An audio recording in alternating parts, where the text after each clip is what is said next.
લોકોને ડરાવવા ધમકાવવા અને ધાક બેસાડવાનું કામ આ લુખ્ખાઓ બુટલેગરોનું હતું અને એવું નથી કે આ કોઈ એક શહેર પૂરતો આમનો આતંક હતો। રાજ્યમાં દરેકે દરેક શહેરમાં એમનો આતંક છે અને એ આતંક હવે દૂર કરવાના પ્રયત્નો થઈ રહ્યા છે। ડીસા અને પાલનપુરમાં બંને જગ્યાએ બનાસકાંઠામાં આજે દાદાનું બુલડોઝર ફર્યું છે અને એમાં પણ ડીસાના જે દ્રશ્યો તમને બતાવવા છે તો હચમચાવી મૂકે એવા છે, કારણ કે અહીંયા બુટલેગરને ત્યાં પોલીસ દરોડો પાડવા માટે પહોંચી રહીને જે દ્રશ્યો દેખાય છે, આ તલવાર, લાકડી, ધારિયા, આટલા હથિયારો એક બુટલેગરની ઓફિસમાંથી મળી આવ્યા હતા। સવાલ પોલીસની કામગીરી ઉપર પણ થાય કે અત્યાર સુધી કેમ ધ્યાનમાં નહોતું આવ્યું। ધવલ ફોનલાઈન પર જોડાયા છે, ધવલ પાસેથી જાણીએ। ધવલ, હવે જ્યારે દાદાનું બુલડોઝર ફરી રહ્યું છે અમદાવાદની ઘટના પછી આ પોલીસની આંખો ખુલી છે, ગૃહ વિભાગની આંખો ખુલી છે, અત્યાર સુધી ક્યાં સૂતી હતી પોલીસ?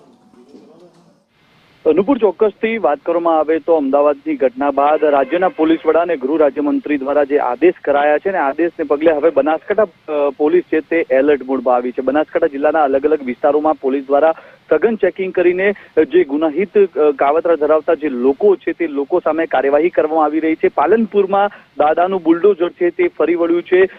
પાલનપુરના જે બુટલેગરો સહિત જે રીઢા ગુનેગારો છે કે જેઓ દબાણ કરીને બેઠા હતા, ગેરકાયદેસર કનેક્શનો લઈને બેઠા હતા, તે લોકો સામે કાર્યવાહી થઈ રહી છે। ત્યારે નુપુર, ચોક્કસથી સવાલ થવો જરૂરી છે, કારણ કે જે આ કનેક્શનો છે તે છેલ્લા કેટલાય સમયથી ધમધમી રહ્યા હતા, પરંતુ હવે જ્યારે અમદાવાદની ઘટના બની છે ને રાજ્યના પોલીસ વડા જ્યારે સતર્ક બન્યા છે ત્યારે હવે ક્યાંક ને ક્યાંક પોલીસ છે તે જાગી છે અને હવે પોલીસ દ્વારા કાર્યવાહી કરવામાં આવી રહી છે। પરંતુ અત્યારે જે પ્રકારે જે અસામાજિક તત્વો સામે આ કાર્યવાહી થઈ રહી છે ને તેને જ લઈને અન્ય જે અસામાજિક તત્વો છે તેમાં ફફડાટ વ્યાપેલો જોવા મળી રહ્યો છે। નુપુર, સામાજિક